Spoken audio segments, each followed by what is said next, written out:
Hi everyone and welcome back to the Hybrid Squad. We've had a little bit of a break. Not much has happened, has it? Really? Anyway, let's get to it. It's episode number 45. We're recording a couple of hours after we went to Goodison and got a 0-0. Joining me today, unfortunately, isn't Super Kevin Campbell because he's away working. We miss you, Kev, but we have got a message from him later. But my sister from another mister, Miss Sophie in La La Land, who, before she says hello, I listened to on Talk Sport last night and was so goddamn proud. The sisterhood of football, honestly. If anyone hasn't listened to her on Talk Sport, she's brilliant. And what I will say before she says hello, the two guys that she was talking to at Talk Sport have massive respect for you, don't they? I love Adam Cattrall and I adore Mickey Gray.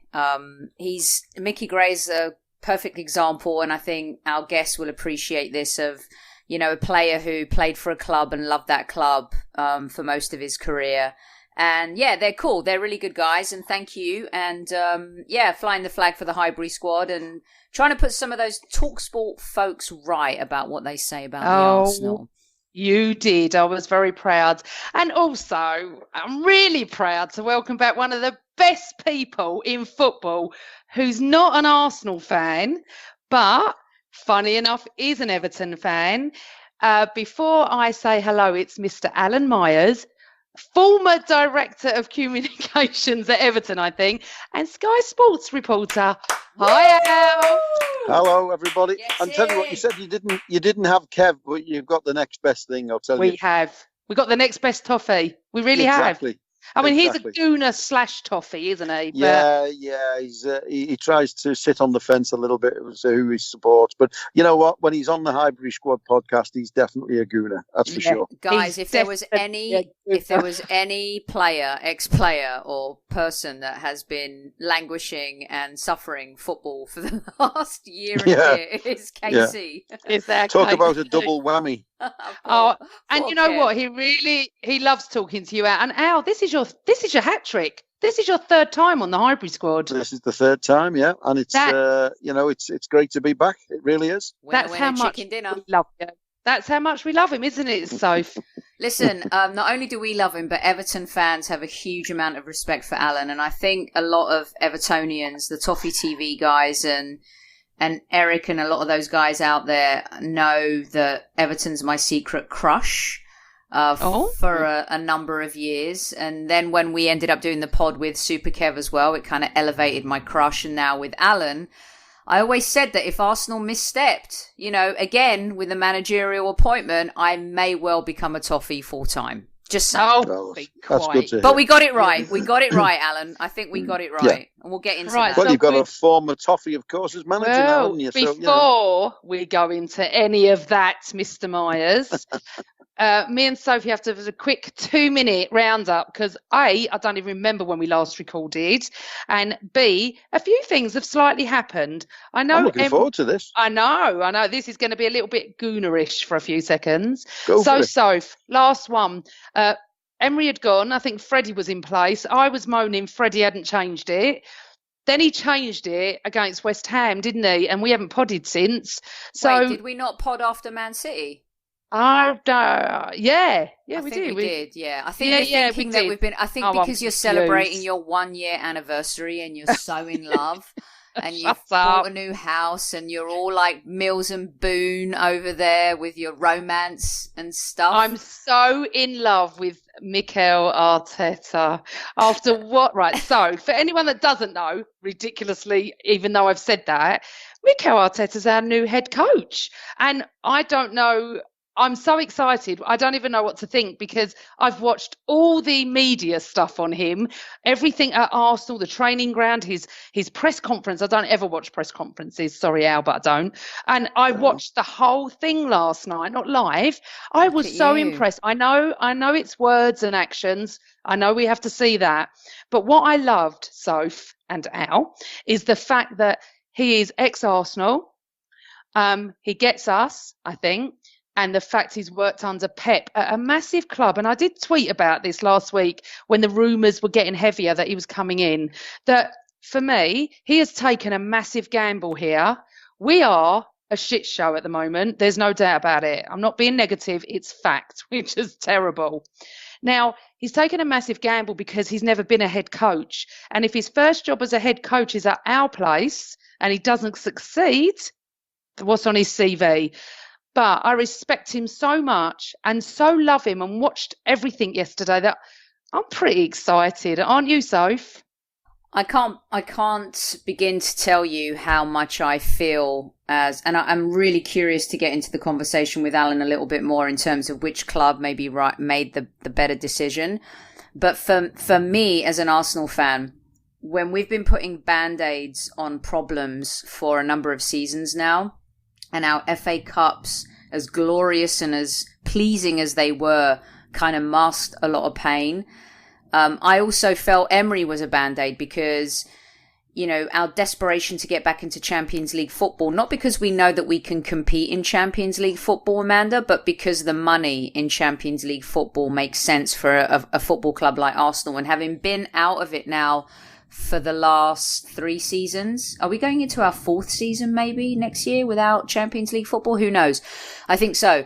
But without that money, it becomes even more difficult to compete in the transfer market, but then it also becomes impossible to attract top players. It's amazing that we attracted the likes of Aubameyang and Lacazette and Pepe without Champions League football. So, I think the Emery experiment failed because we brought him in knowing how many Europa Leagues he had won and his prowess in that competition. And I think initially Arsenal, the board, the executives were thinking, let's bring him in. He can win the Europa League. We'll get back into the Champions League and we go from there. So now we've got ourselves into a situation where we've hired a manager for the longer term, a visionary, someone who can come in, wipe the slate clean and start a new Arsenal philosophy. The old Arsenal is dead. The old culture's dead. The old winning culture is gone. We are not the same team. We don't have the same heart. We don't have the same players, passion, men, leaders. That was all buried the day we left Highbury. And to have someone like Mikel Arteta come through, and I understand people saying he doesn't have the experience and he'll be tested at the highest level, but I also believe that and see and understand football visionaries when they speak, when they say something, the way they can attract a room. I'm not comparing him to Jose Mourinho because when he went to Chelsea, he had already won the Champions League with Porto. But when he arrived and said, I'm the special one, that confidence, that arrogance in a good way is what Arsenal Football Club need. And to hear him say some of the things he did in the press conference about zero tolerance on attitude, effort, camaraderie, teamwork, behaviour will not be tolerated and accepted under his watch. This is somebody who's learned from Wenger. This is somebody who's learned from Pep Guardiola. This is somebody who's played at the highest level in his career, who's led 2 amazing teams, 2 of the most storied football teams in the history of English football. And I believe the last 2 teams to never have been relegated from either the Division 1 or Premier League ever. So I'm excited and I'm thrilled. And as much as I love Ancelotti, I have a tremendous amount of respect for him. I think he could have come in and created some short-term fixes for us. I actually think he's probably better suited to Everton. And it's really comparable though, you guys, and I'll wrap this up in a very quick nutshell here, is Everton need massaging, they need player coaching, they need someone to put their arms around players and bring them along. Arsenal need the same thing too. But I almost feel because of Arsenal's culture and recent history in the Premier League, recreating another legacy and vision makes more sense with Arteta than it would have with Ancelotti. Wow. Yeah, listen, what you've said there sums it up perfectly. I think what I would say, first of all, it was bizarre today. I was at Goodison, obviously, for Sky today, and it was bizarre to see, and I think the first time ever it's happened, where 2 managers who were about to take over football clubs were in this director's box. Yeah. And it was very strange. But what I would say, I do believe, in answer to the original question, have the managers gone to the right clubs? I do believe that is the case. And I think, when you look at, and okay, you can always argue that, a number 2 coming into the top job, there's not a lot of successes you can look back and say, well, that worked and that didn't work and that did. Mourinho probably is one, although he was more an interpreter, I think, rather than an assistant. But I think, knowing Mikel Arteta, which I do, I think he has the intelligence. I think he has the confidence. I think he has the wherewithal. I think he's someone who knows his own mind. He's not someone who'll be delighted to be there, in a sense, and just can't believe it. It won't be like that. He will be a manager who knows exactly what he wants and how to get it. And I think you have got the right manager without a doubt. Look, it's not going to be easy. And I think, it's not easy for any manager in the Premier League, no matter who you are and how many years you've had experience. But what he will do, he'll come with a fantastic pedigree within the Premier League as a player, but also, at Manchester City and everything that's gone on there over the last few years that he's been involved in. He's also, he knows Arsene Wenger's way of working, so he'll understand. But what he has to do, and you talked about him connecting in the press conference, and you're completely right, Amanda. He was, I was transfixed to listening to him because you listen to him. And what he's got to do is connect with that dressing room. And that's where success comes for a manager. You have to connect with the players. Now, whoever those players are. Go on. Can I just jump in now? Because this is something I was just about to mention. Sorry to cut you off, because I could listen to you all day anyway. Is the fact that what he's got to do in that dressing room is show him who's boss, kick out the ones that don't want to be there, because there are a few that don't want to be there, and play with the players that do want to play. Train with the players that do want to be there. We have got a great young squad. You saw a few of them today. That Martinelli has got so much potential. It's frightening. But I think what we need, and I think he is the right man, and I think he was probably right to turn it down 18 months ago. He probably wasn't ready. But I just want to come back to the Ancelotti thing that Sophie was talking about, and I tweeted about this. Just because a man has won trophies doesn't mean he's going to be successful at the next club. Emery won the Europa. He wasn't successful with us. Mikel, in effect, has not been a head coach, so has not won anything. There's no guarantee. I do feel like there's quite a few Arsenal fans that wanted Ancelotti or Allegri, would have preferred that. I think Arteta fits us, definitely. It doesn't matter. It doesn't matter who he is. What have you got to do? The manager has to do, and it's interesting what you say about the players. But he has to connect with those players. But he also has to connect. Mm-hmm. He also has to connect with the players because you can't these days in football. You can't just kick out players who you don't want. It's not as simple as that. I know it's not out, but he can put them on the bench. Of course, he can. And let him know who's boss. Because I tell you something, and he will as well. The whole, which is what we need, the whole circus with Emery and Ozil. If you listen to Freddie's comments today, I mean, after the game, I was sat in front of him when he said them. What did he say, Al? And he basically said that he, even if Ozil was fit today, which I don't think he was, he wouldn't have played because what he saw against Manchester City. And he also said, by the way, that he was going to be speaking with Mikel tomorrow, I think. Because Arsenal have told Freddie Ljungberg that they want him to be involved and they want him to stay, which I think was a good thing because you talk about how Mikel Arteta was so articulate. Freddie Ljungberg, I was so impressed tonight with him, the way he spoke after the game. So good. And I think he can be a very big part of Mikel's team going forward. But you're right. The manager has to go in there and Mikel has the confidence. He will go into that dressing room and he will say what he wants. He won't go and think, he's in a great position and all the rest of it and be starstruck in any way, shape or form.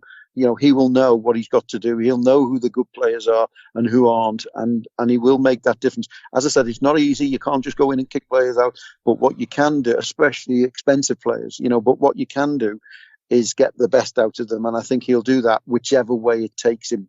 I love that he did that, Amanda, don't you? I love that he did that before the game and after the game when he said, yes, he might be carrying something, which, by the way, can we share Super Kevin Campbell's joke about why someone was asking KC why, I think Amanda asked KC why Ozil isn't playing and KC said that's because he got injured kicking his gloves, which we thought was hilarious. But when you hear what Freddie said, very indicative of what is now not acceptable at the Arsenal. Go on, Amanda. Sorry.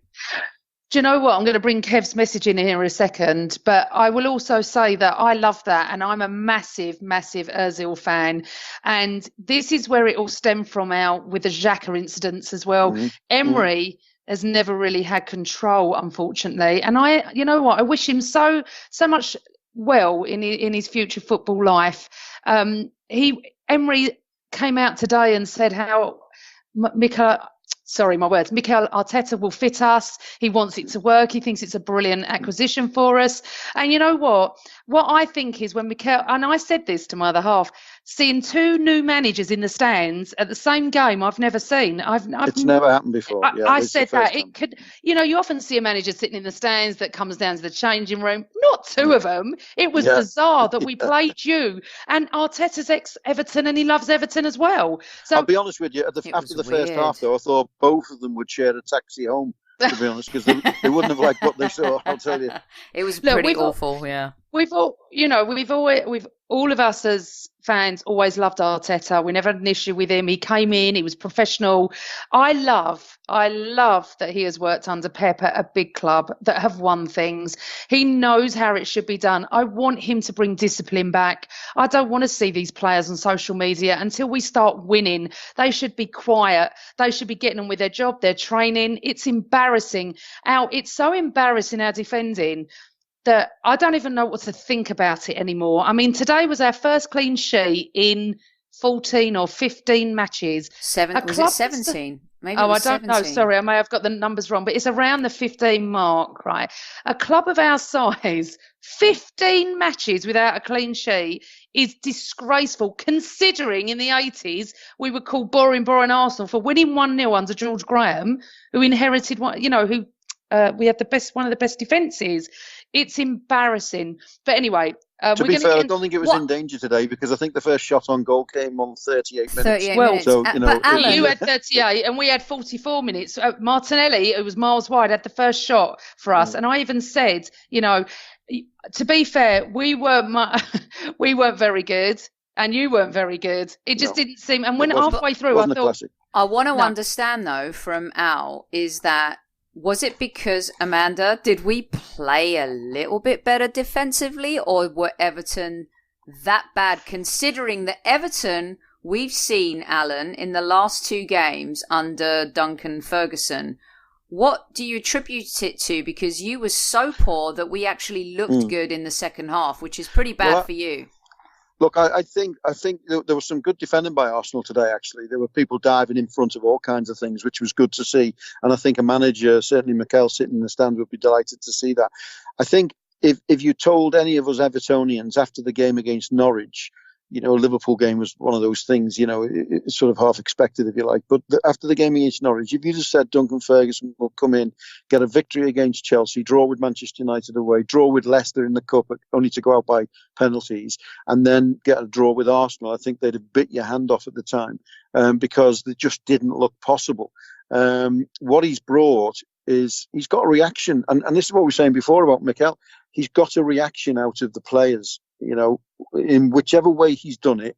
I was speaking to, I won't say who it was, but I was speaking to a player tonight as I was leaving from the car park. And he said to me, I can't believe, even I'm a bit shocked. He said, I can't believe how well Duncan has done in this in these last few games. He said he has just got the lads together and made them play. He's been calm when he needed to be. He's been passionate when he needed to be. And I think this is, I think we underestimate that in football now. We're all looking for these managers with, all these technical abilities and, all these different people that they bring into the game. I think people have forgotten about passion, and you've both talked about it early on. And I think, there's a stat at Everton where the only managers to win trophies for Everton since the war have been managers who played for the club. And I think there's something in that. And I think the fact that Mikel Arteta understands Arsenal. I saw the pictures the other day on his last game where he was so upset, about leaving the club. And I think that means something. I don't care who it is. This is life, and people react in that way to that sort of passion, that sort of commitment. And, if people see it, they will go along with it and they will buy into Absolutely. it. And you know And what? that's why I think he's the right manager for Arsenal. He is, but I think Freddie's done a little bit with this He team. has. As I said, leaving Ozil out, if he wasn't injured, he would have left him out. Yeah. The fact that he's come in and tried, and we love Freddie. And the fact is that, I even thanked him on Twitter tonight and said, you know what, you did your best with what you had. I think in answers to Sophie's question, we got a clean sheet because I just think both teams weren't very good. That definitely contributed.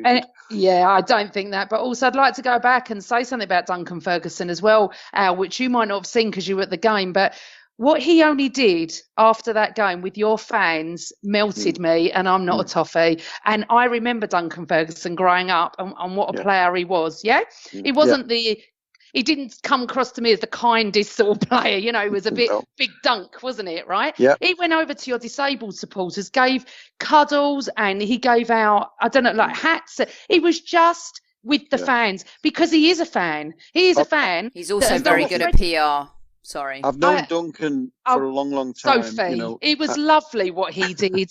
Oh, come on! He was so happy that and then he pushed a fist to the stand. A little bit too happy after that performance. No, I disagree. He acted like he celebrated winning like the league.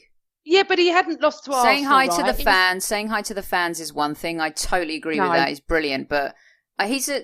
Okay, I'm going to. Alan knows him. Okay. Just let me finish. Listen, a second, one sec. I just want to finish. When he turned around to Ancelotti and did his fist to say, "It's your turn now. Here we go. We didn't lose. I've done my job." That's how I see it. I don't see it as sceptical or cynical like Sophie. I think that, and you're obviously going to tell me now, but I think he's an Everton man at heart.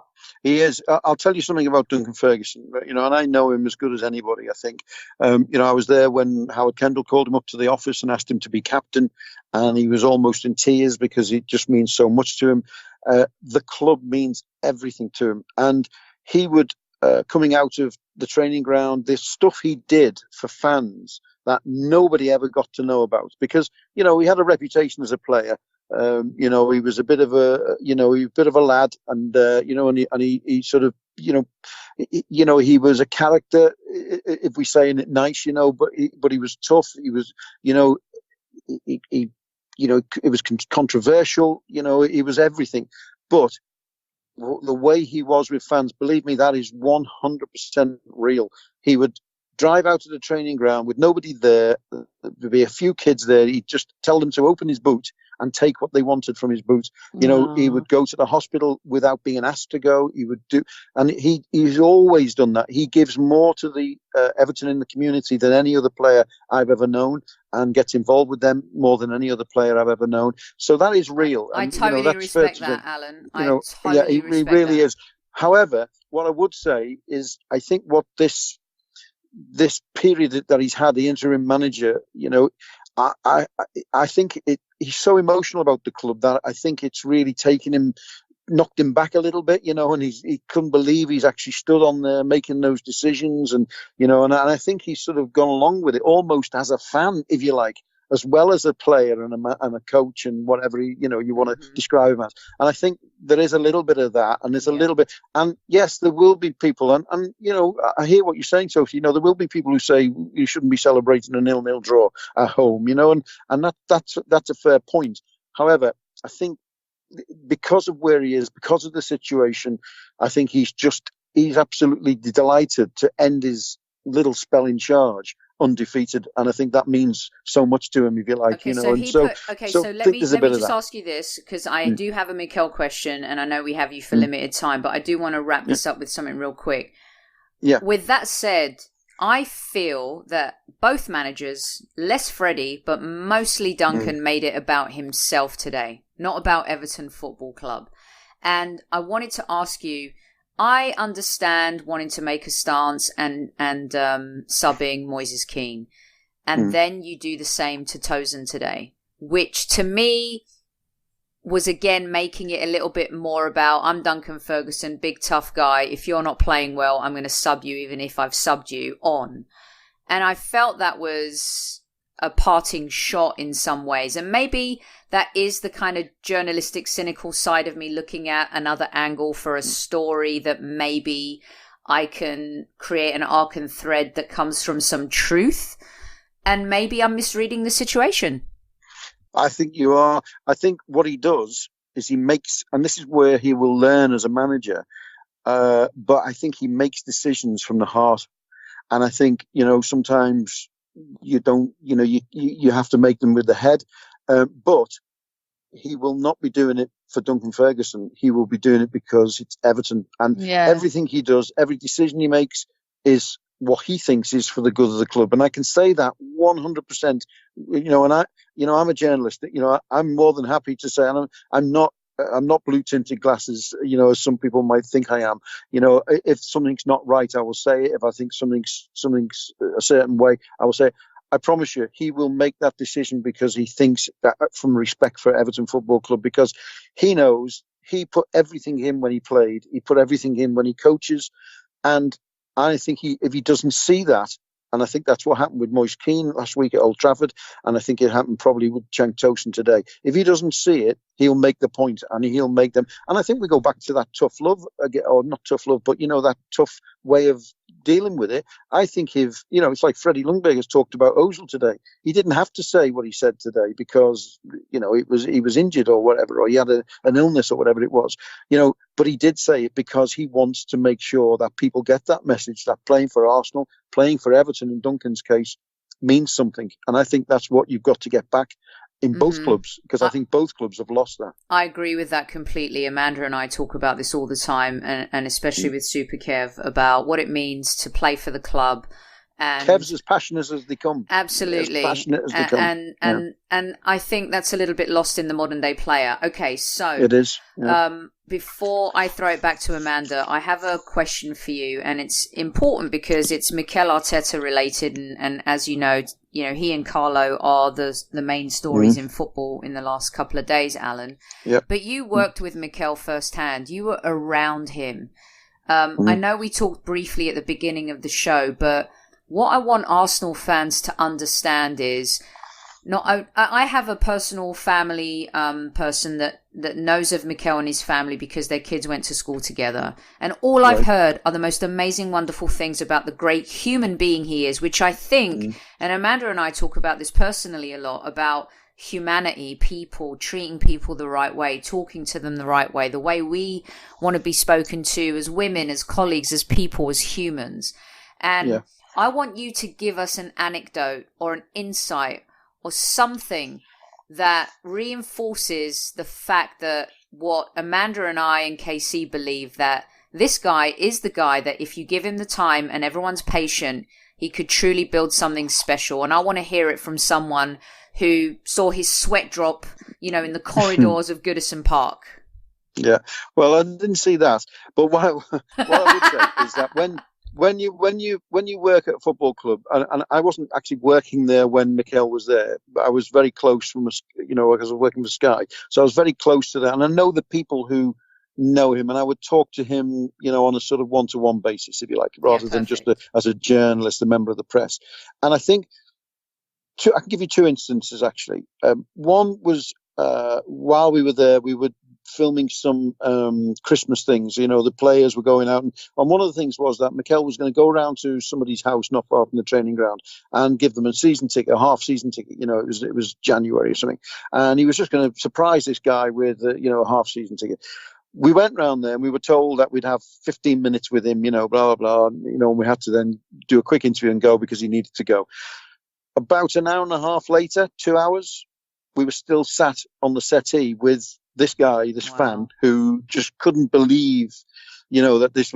And Mikel, and I've met a number of players through my career when I was a press officer at Everton in the 90s, and then when I went back into, and not many of them, what I call, do their job and some, and what Mikel does. And I remember John Collins, former Everton player, it was the same. And I've seen players like that. Mikel stayed there because he wanted to, not because he had to, because he wanted to. And he sat having a cup of tea with this guy who was, sort of 40 odd years of age. He wasn't a kid.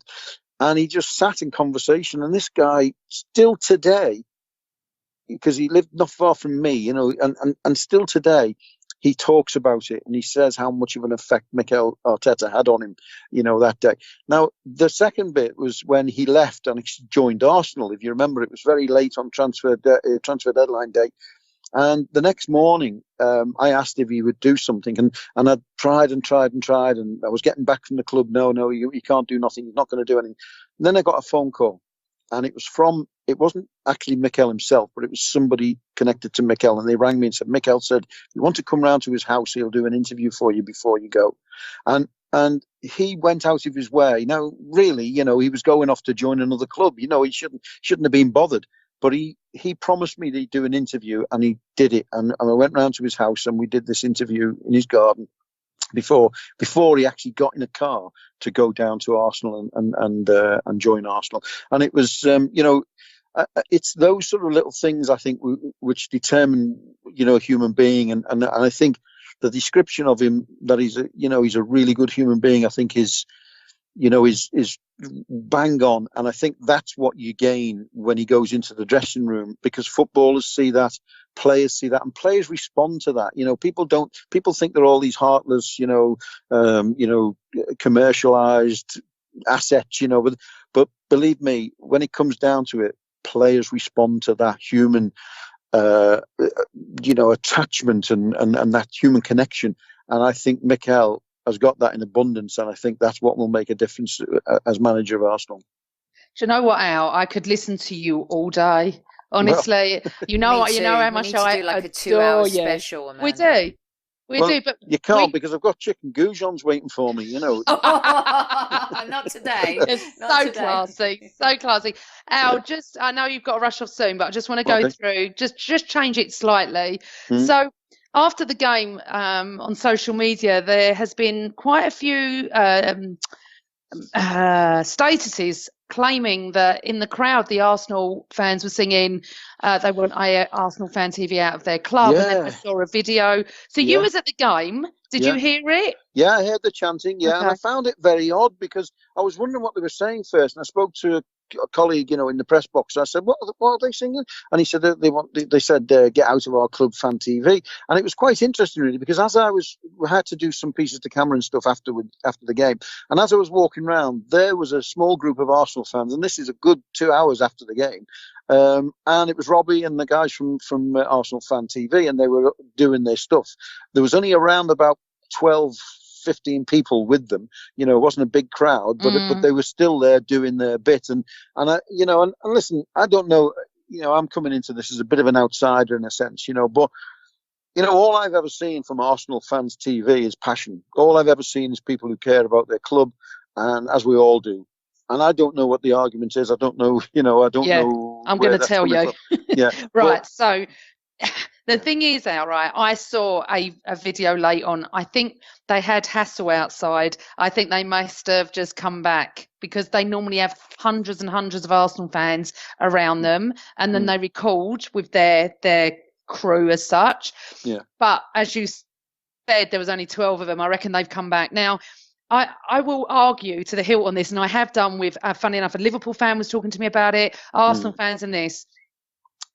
The thing is, I know Robbie well. I was on Arsenal Fan TV many, many years ago doing something completely different. I know most of the crew, I'd say up 3/4 of them. I'm still friendly with Robbie and all this. Now, this is my opinion, nothing to do with anyone else. Robbie's been on our podcast, and I see the guys around Arsenal. For anyone to say these people that talk on Arsenal Fan TV want Arsenal to lose is absolute bollocks. Okay, what their argument is when they lose, they get more hits to the site. Right. Again, I don't think that's true. Right. I think on their winning, we haven't won much. So all they do, Al, okay, they feel like us, but they go on camera and they spurt it out in their ways. The argument is that they're not Arsenal supporters, which is untrue. As I said, I do know most of them, and that they fund their career on Arsenal's demise.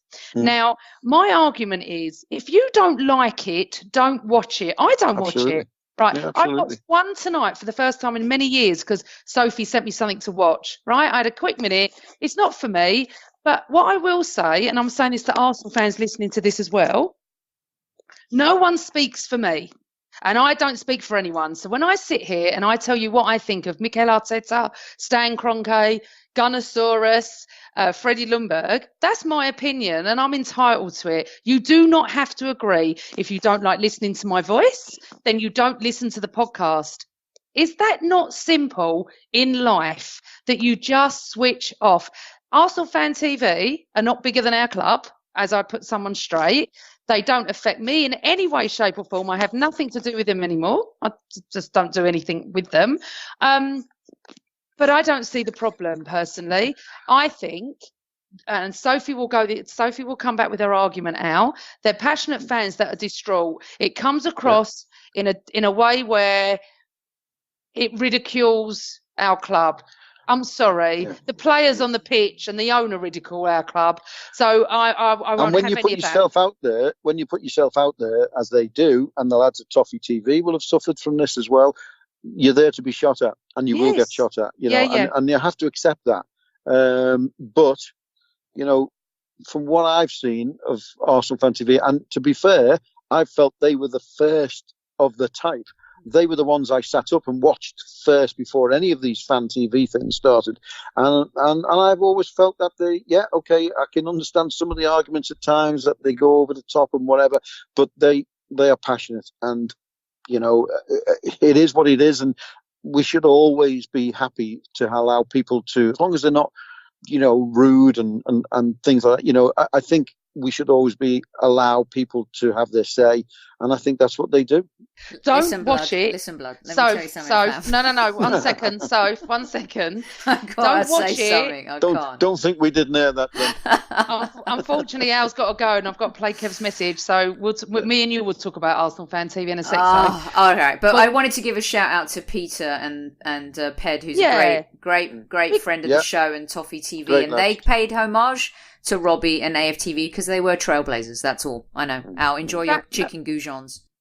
But we're going to just wait. 1 second. I just want to play Kev's message to us.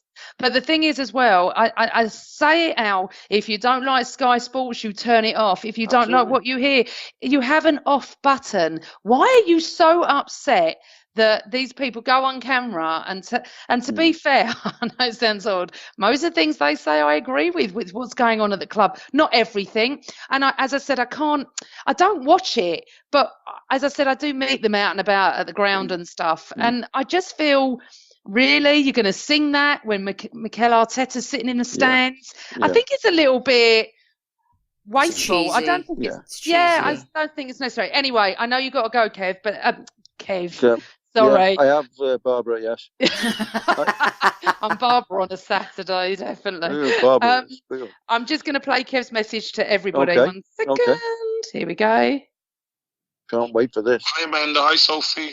Hi, everyone at the Hybrid Squad. Hi, Big Al. How you doing? Hope you have a great show. Look after yourselves, everybody. Merry Christmas to all the listeners.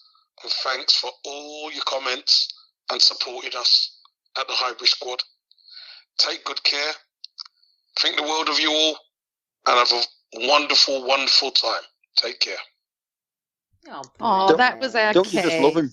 Don't you just love him, mate? Yes, you know what? There's something about him that you just cannot help but love. And Kev is so, you know, and I know I was joking before a little bit earlier about him, you know, about sitting on the fence, but he is such a passionate Gooner. He really is. And I think, you know, obviously, you know, it's deep in his heart, Arsenal. But the way he cares for Everton, you know, for someone who, you know, didn't play for us for a long time, you know, in comparison to other players, but what he did for us when he came to Everton was just so special. And I think the love is two ways, and I think we all understand that his real heart is as a Gooner. But what a great fella, and that was a lovely message. That really was. It is. The thing is, me and Soph and Kev, we're like brothers and sisters. We argue continuously on our WhatsApp group. 1 minute it's Sophie and him, the next minute it's me and him, and then it's Sophie and me, and it's great. And he it frightens me sometimes when I see you arguing. It's like a proper family argument. Al, if you were in our WhatsApp group, honestly, you would have left the group. Sometimes I watch them two go, and I go, I'm staying out this time. But you know what? He has been brilliant, and honestly, Everton is so close to his heart, and he loves. And you know, I mean, you know him. You knew him when he was playing for Everton, but Yeah. he is a Gooner, full stop. Yeah, I mean, absolutely. but he does, and he loves you as well, and he's upset he's not with us. So, Al, listen, thank you so much. I That's been a can't pleasure. wait to come on your podcast. Yeah. I keep Well, let's start Did you just invite yourself? Did you just I've literally invited invite myself yourself? many times. Only I've got found no say on it. if he no serves say on chicken it whatsoever. goujons, I'll come too. Yeah, absolutely. Let me tell you something, Sophie, about Alan. He is just one of the nicest men in football you'll ever want to talk to. Honestly, he's just fabulous. And I can't thank you enough for giving us your time, because I know you need to go. Thanks, And Alan. Listen, Merry been a Christmas pleasure. to you as Merry well. Christmas to everyone, and now you've played us up the Gooners. That's what I'm going to say. Yes, get in! Yes, get in there, a Toffee. And we want you to do well. You're a great club with great history and great fans. You know how that's much I very love true. the city. I love it Two, up there. two longest serving top flight teams in the country. Let's not forget that. Please God, by both of us, that we both start playing and winning would This be nice. time next Absolutely. year, we'll be ballers. I'll be millionaires. Absolutely. Happy New Year, Al. We'll catch See you, soon. Alan. Happy Christmas and Happy New Year to everyone listening. Thank you so much. Cheers. Bye. Bye. Oh, top shelf. Eh?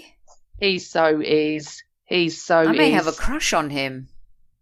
An Alan Myers toffee crush, eh? Well, look, listen, since I moved to America, I don't know what it is, but I befriended a lot of Toffee fans. And I think because I interviewed a few of their players while I was out here as well, when I moved here. And to me, they felt like in the 80s, I really admired Liverpool and Everton.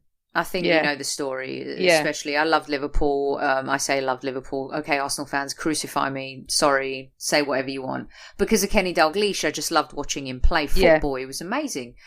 And that 80s FA Cup squad, Everton, the rivalry then, I don't know, Graham Sharp, Ratcliffe, all those players, Peter Reid. I mean, they were just all... It was just a fun team to watch. And Goodison... I always used to think it was Highbury's twin, Amanda. Like, the stadiums are so alike, aren't they? Really, when you think about how close the fans are to the pitch and everything. Yeah. So I've always had a crush on Everton. I used to. I used to have a crush. I've never been out with someone who screwed that up. Shush. Nothing to do with it. Oh my God, you give all my secrets out. Honestly, Sophie Nicolau. No, I didn't. Yes, I have been out of a toffee. No, I love the city of Liverpool. I've just never been to Goodison. I've been to Anfield now 3 or 4 times, but I would have gone this season. But again, it's so close to Christmas, I couldn't go today. But he's one of the best guests. Honestly, he's so down to earth and such a great guy, and so he loves Everton. So he is Everton. He is. I will just, come to England he bleeds blue. just to go. We would get the royal treatment at Goodison with KC and Alan. Are you serious? We need to do it. Honestly, it would be amazing to watch us there. We got to pick a game for next season. I want to be fair to you because I had to cut you off with the Arsenal fan TV thing that's happened today, and let you come back, and then we'll move on. So go for it, baby. Okay, so I didn't like those scenes. Agree or disagree with Arsenal fan TV, and I have people in my life that really do not like them at all and refuse to watch one thing about it. They find them crass and embarrassing, and then I have other people in my life that, you know, are watch it. I have opposing fans who I think are actually half the audience, to be honest with you, that watch Arsenal fan TV. And during our demise under the Wenger era, I think it was the opposing fans that made it even more popular than Arsenal fans. And I think there's a lot of truth to that.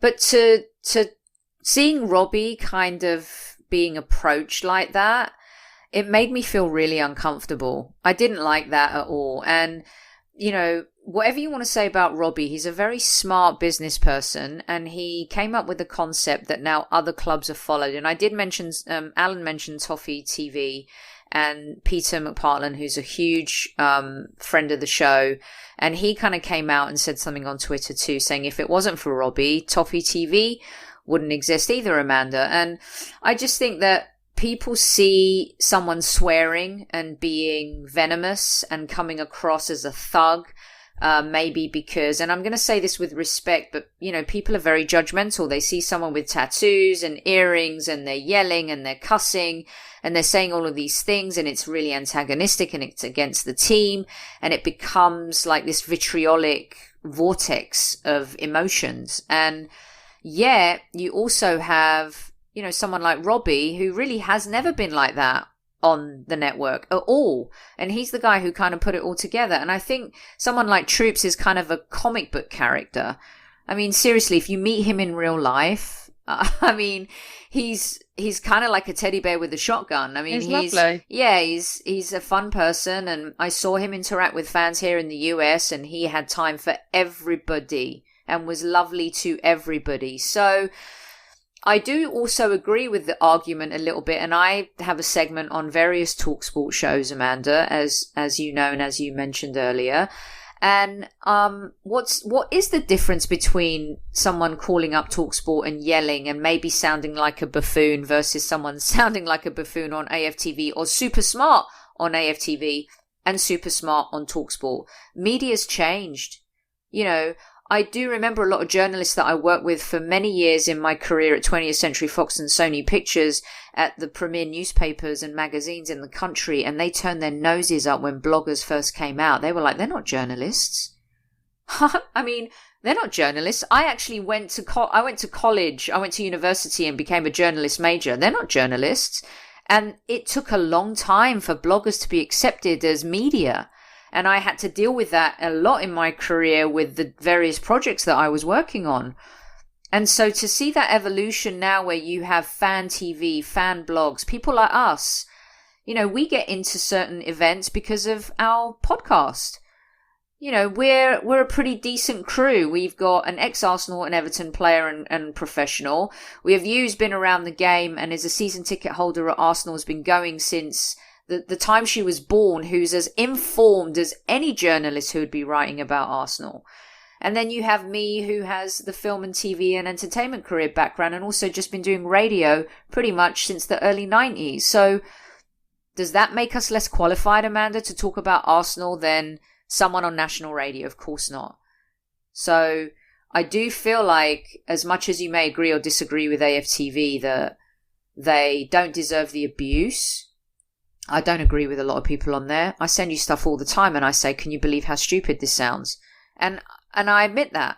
But I also credit, you know, like Kevin has a show on AFTV. But Kevin's show is really measured and calm and presented professionally. And he talks with intel and has a great message. He doesn't try and do anything to get attention. He just loves talking about football. And it just so happens AFTV is a network now, Amanda.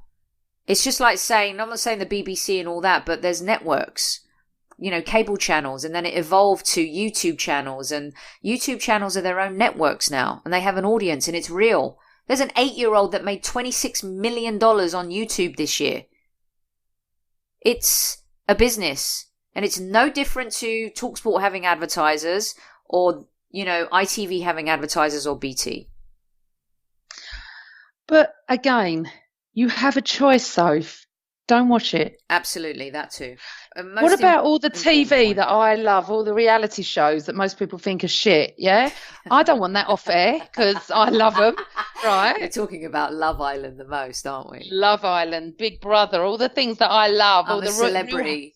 Real Housewives of wherever, because I love them all. Great in I'm a Celebrity, get me out of here. If we could do a podcast version of I'm a Celebrity, get me out of here. Oh my God, we must make I'll be out within 10 seconds. Oh, jeez. Could you imagine you with, you know, like lead judges and, you know, we could throw Danny in there from a Burkamp Wonderland. I mean, Arsblog. I mean, seriously. Then Casey comes in as the secret guest, like 3 weeks in. I mean, look, it just doesn't bother me. So I suppose, and it's nothing to do with the fact that I know that it isn't, because you know me, I'm as honest as they come. It just doesn't bother me. I don't watch it. I don't care. I come out the grounds and I'm fuming, and me and my cousin will walk off to the car and we're cussing and we're doing this, and I don't really know why anyone would want to watch me and my cousin doing that, or we'll argue in the car. If my dad was there, we're no different. Every fan has an opinion when they walk out, especially the last couple of years, the last 10 years. So I don't know. I think there's more to worry about, if I'm honest, but I don't see it like that. But anyway, let's move on to happier times. Do you think, yeah? before you go, do you think they're going to get banned from recording outside the Emirates? I feel like that's what it's leading to. Well, if they do, they'll go on the street. You can't ban them from the street. Exactly, so they'll be just outside the Armoury or wherever they are. And I don't know. I don't know what they'll do. But I don't think Arsenal are that bothered. It's been going on for quite a few years.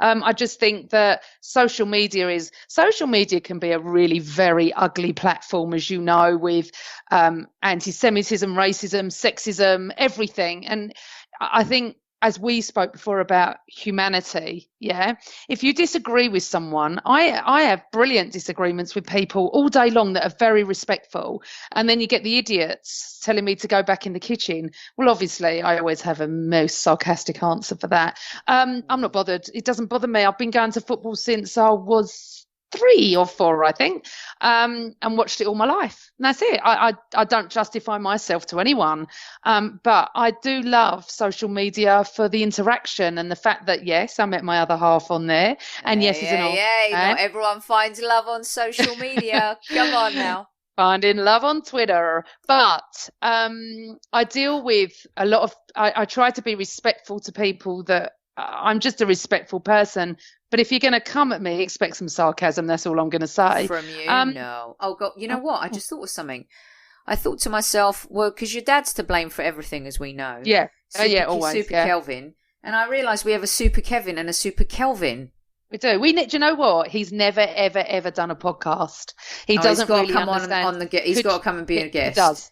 I would have to sit with him for a nostalgic trip down memory lane, so these younger Arsenal fans can understand a little bit about what this club is. Yeah, I mean, he's been going since the late 50s. I mean, God knows how many years that is. He's seen 2 double winning years. Then he's seen 2. He has. He was there. He was there at the White Hart Lane that night in the 70s. And I mean, I remember my first live final. Watching it was United in '79. Oh my God, what final! Ipswich when we lost in '78. I remember '79 more, and I remember he was there. And he went out with the players after with my mum, and they went to this do. And I was at home. I was only 10 or 11. So football, I mean, honestly, I think my dad will be listening to this because he does listen.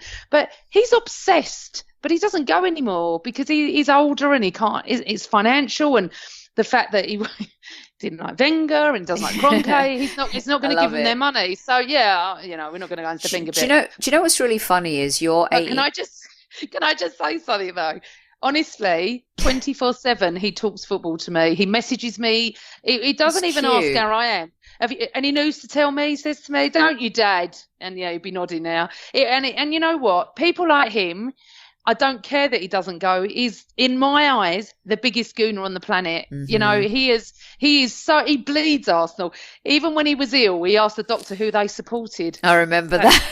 Oh my God. The stories I've got of over the years. I mean, honestly, he would be brilliant. We wouldn't get a word in on the podcast. We would just sit there. That's great. He could just tell his stories. We must have Daddy Kelvin on. Definitely. I mean, think about it. If it wasn't for him, you wouldn't have been at Anfield in '89. And then no, I wouldn't have. I was also thinking about your dad's night in '89 and mine. How it was euphoric for you being there in the stadium and up in Liverpool. And then what it felt like being in London and in North London, especially because the players went to the bar where we all used to go and hang out, the Pink Elephant, which became, oh my God, I'm drawing a blank, but it was the Southgate. Pink Elephant. Yeah, Southgate. Right. But let me tell you a little story about '89. Just one little story. My dad, right, when Mickey Thomas first went through and missed, I looked at him and I thought, I just want to go home. I don't want to sit in traffic. This is me, yeah? And obviously I was, 19, like a stroppy teenager. I went, can we go? And he went, no, we're not leaving. And we never left early. So we never did that anyway. So it was alien to him. And I went, well, we're not going to win, are we?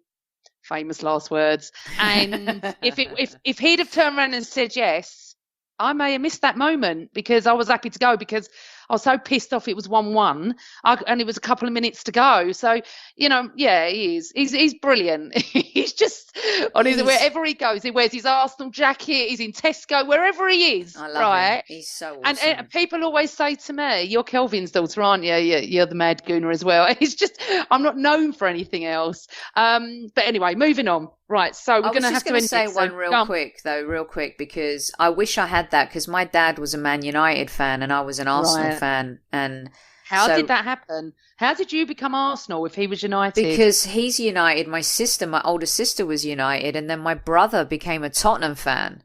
Oh my God. I know, my brother's a Spurs fan. I think it's the only time I've ever admitted this publicly. Hello, my name's Sophie, and my brother is a Tottenham fan. I'm ready to go through the 12-step program.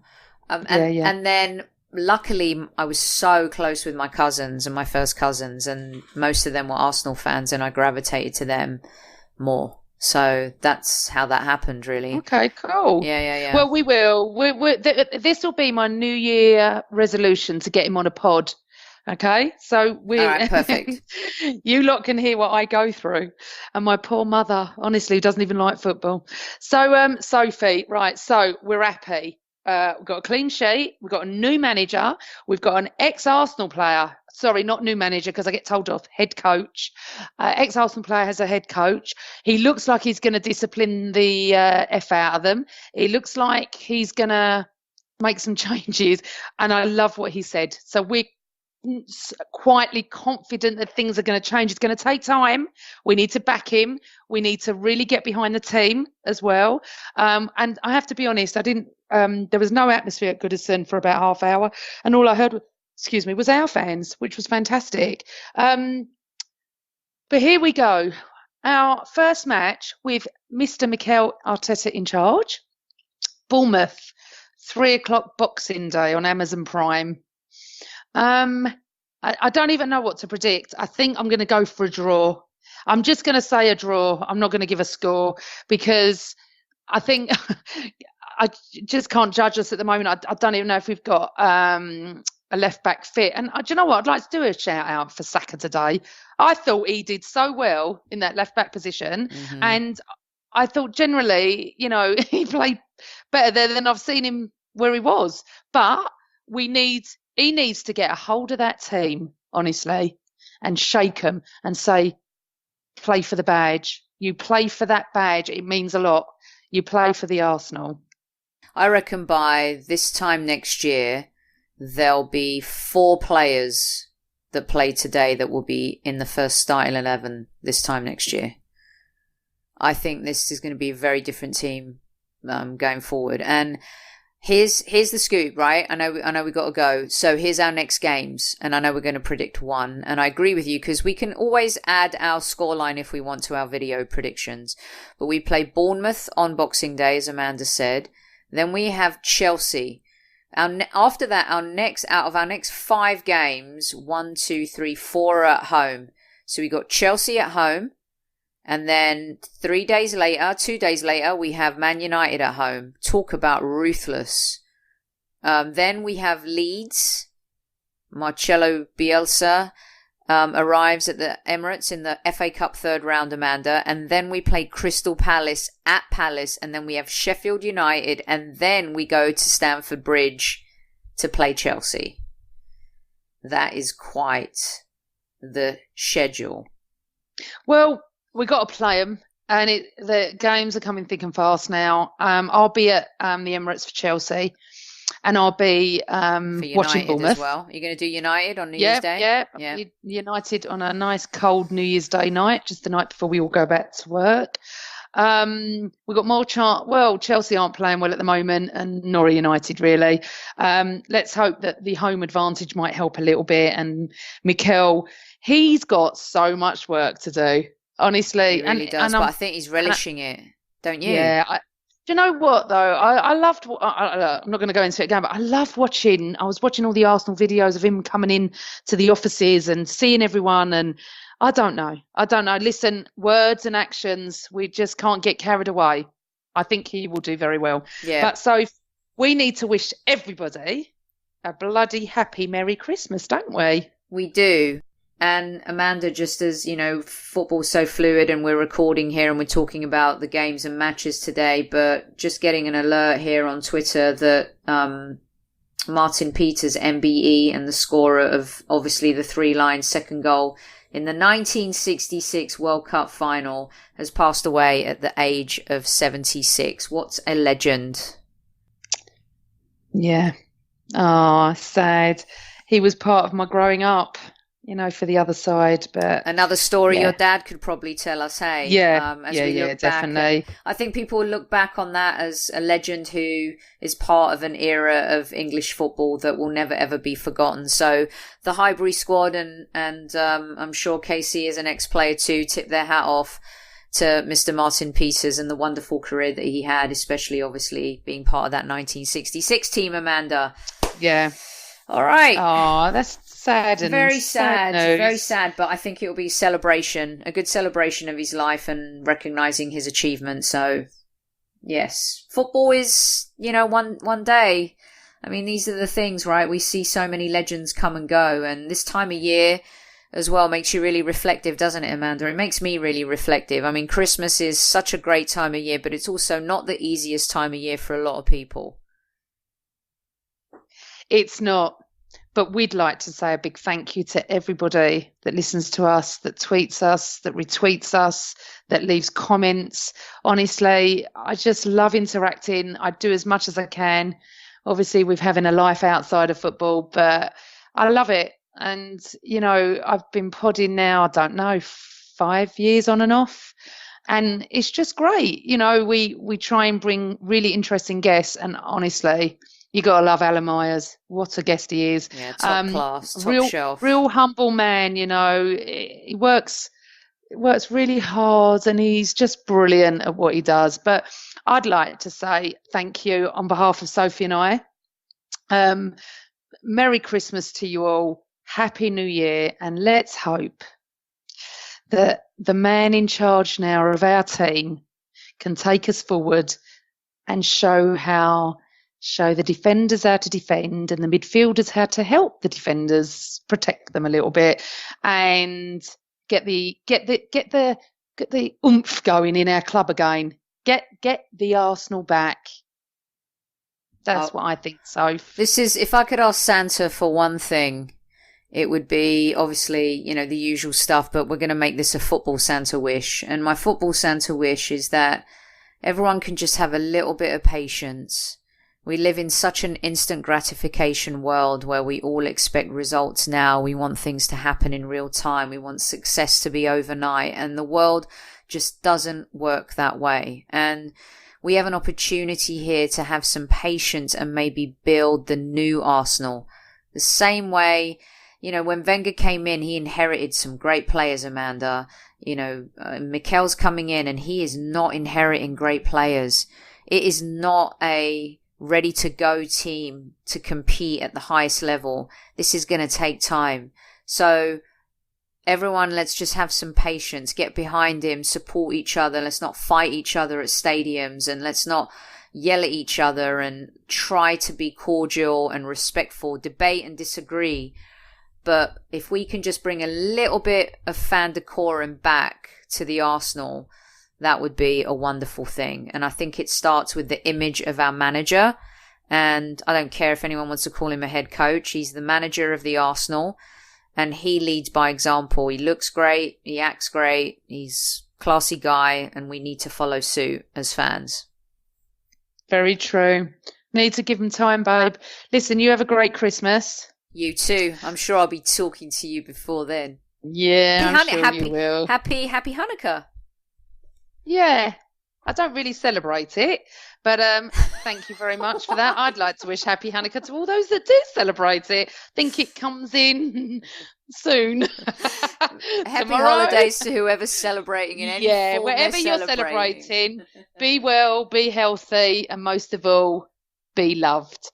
And on that note, always Arsenal.